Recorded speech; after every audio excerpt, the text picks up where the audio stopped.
వికాస తరంగిణి కార్యకర్తలకు కార్యవర్గ సభ్యులకు అలానే ఆత్మకు వికాస తరంగిణి శాఖ కార్యవర్గ సభ్యులకు దేవాలయ భగవద్ బంధువులందరికీ స్వాగతం.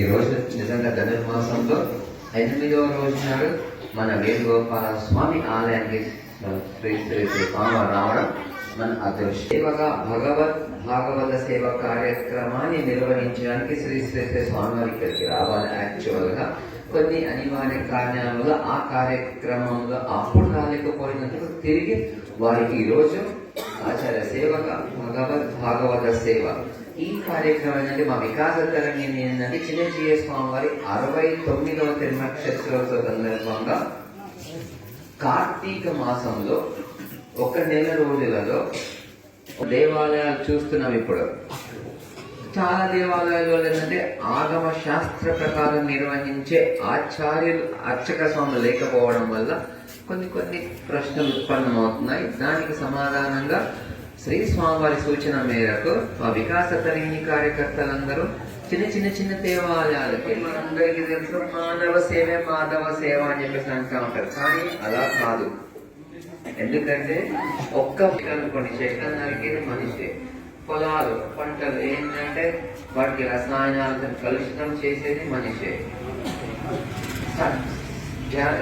మన జీవాలు సంకర జాతన చెప్పేసి ఏమో హైబ్రిడైజేషన్ చేసి స్వోచ్చిష్టాయాం సృజని గణితం యాబలాత్కృత్య భుంక్తే గోదా తస్యై నమ ఇదమిదం భూయ ఏవాస్తు భూయః.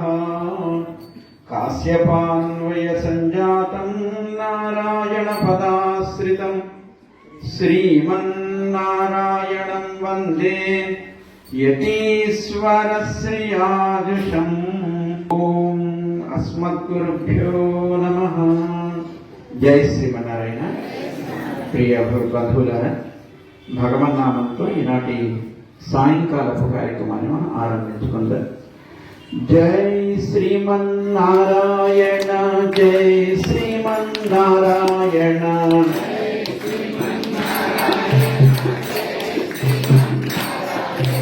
జై శ్రీమన్నారాయణ, జై శ్రీమన్నారాయణ.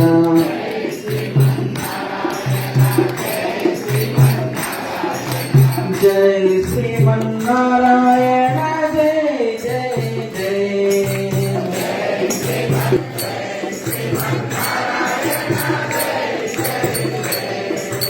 జై శ్రీమన్నారాయణ, జై శ్రీమన్నారాయణ.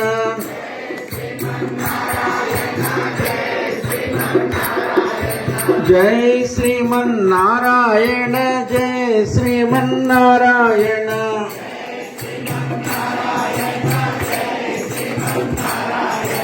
జై శ్రీమన్నారాయణ, జై జై జై.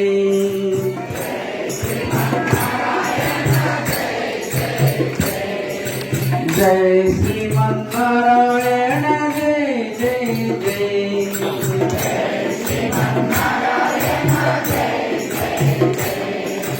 జై శ్రీమన్నారాయణ, జై.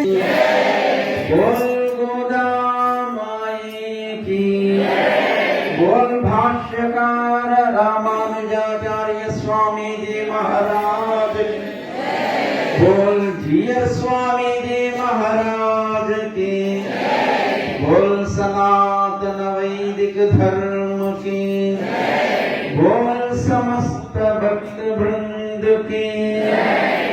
జై శ్రీమన్నారాయణ.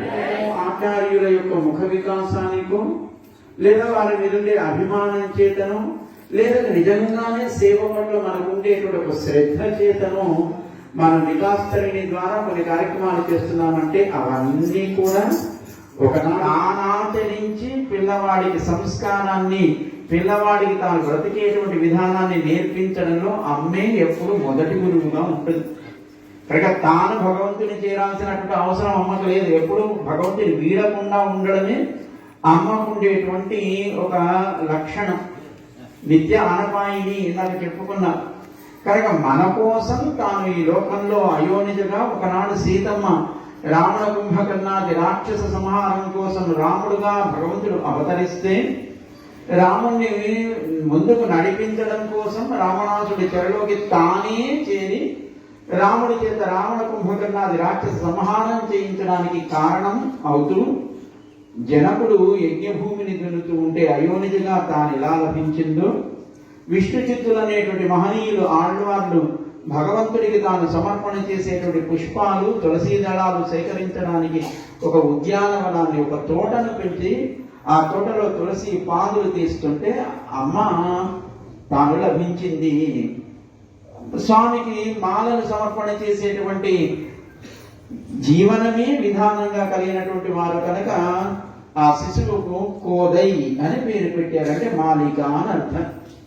మనము గోదా అని మనం వ్యవహరిస్తూ ఉంటాం అమ్మని. ఆ అమ్మ మనందరినీ కూడా బాగు చెయ్యాలి అని కలియుగంలో భగవంతుడు కృతయుగంలో అవతరించాడు. త్రేతాయుగంలో పరిపూర్ణమైన అవతారాన్ని, రామావతారాన్ని తాను ధరించి మానవతా ధర్మాన్ని లోకానికి ఆచరించి చూపించాడు. ద్వాపర యుగంలో తాను తన పరత్వాన్ని తగ్గించుకొని కృష్ణుడిగా యాదవులలో ఒకడిగా తాను వాళ్ళ చేత పుట్టబడి, వాళ్ళ చేత తిట్టబడి, వాళ్ళ చేత నిందించబడి ఇదే నాకు ఆనందం సుమా అన్నట్టుగా లోకంలో అవతరించి ఉపనిషత్సారమైన గీతని లోకానికి ఉపదేశం చేశాడు. మరి కలియుగంలో భగవంతుడు అవతరించే అవకాశం లేదు. అయ్యో, మరి మనం భగవంతుని కలియుగంలో చూడగలుగుతామా లేదా? చూస్తున్నామా లేదా? ఎంతమంది చూశారు భగవంతుడిని? అందరము చూస్తున్నాం. ఎక్కడ? ఆలయంలో ఎవరున్నారు? ఆయన భగవంతుడేనా కాదా? ఇంట్లో మన పూజా మందిరంలో ఎవరుంటాడు? ఆయన భగవంతుడేనా కాదా?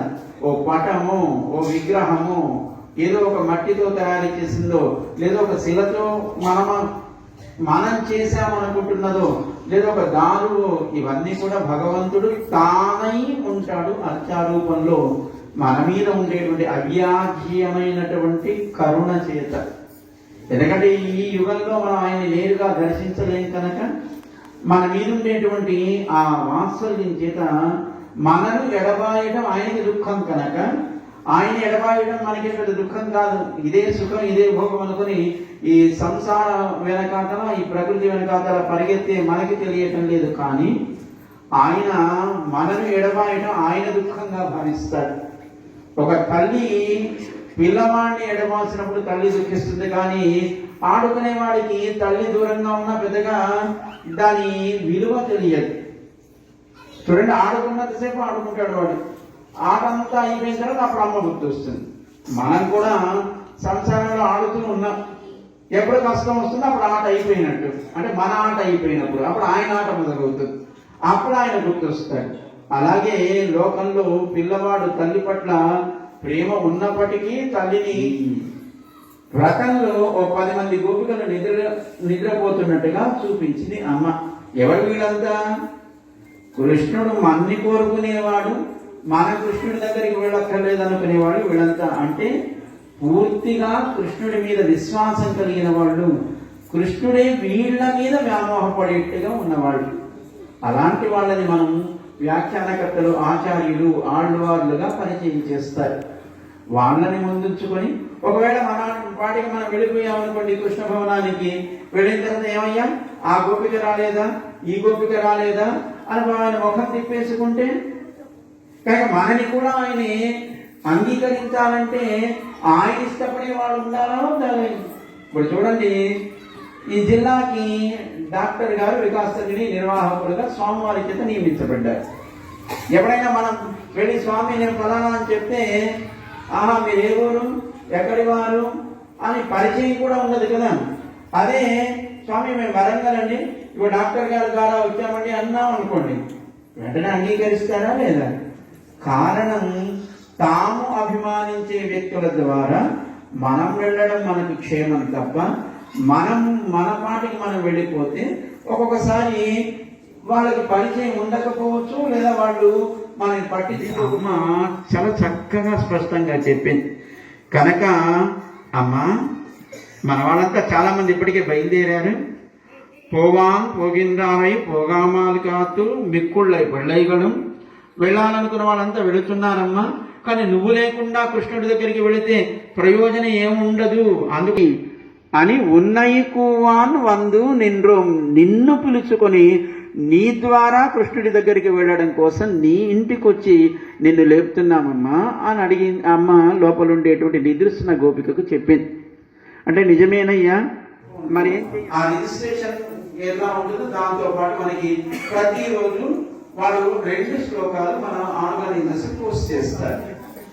అది స్వామివారు వారి స్వరంతో చక్కగా పలికిన శ్లోకాలు. మనకు కూడా సుఖం కదా, వారు పలికినట్టుగా మనం కూడా పలకడానికి కొంతైనా మనకి ఒక అవకాశం ఉంటుంది కదా.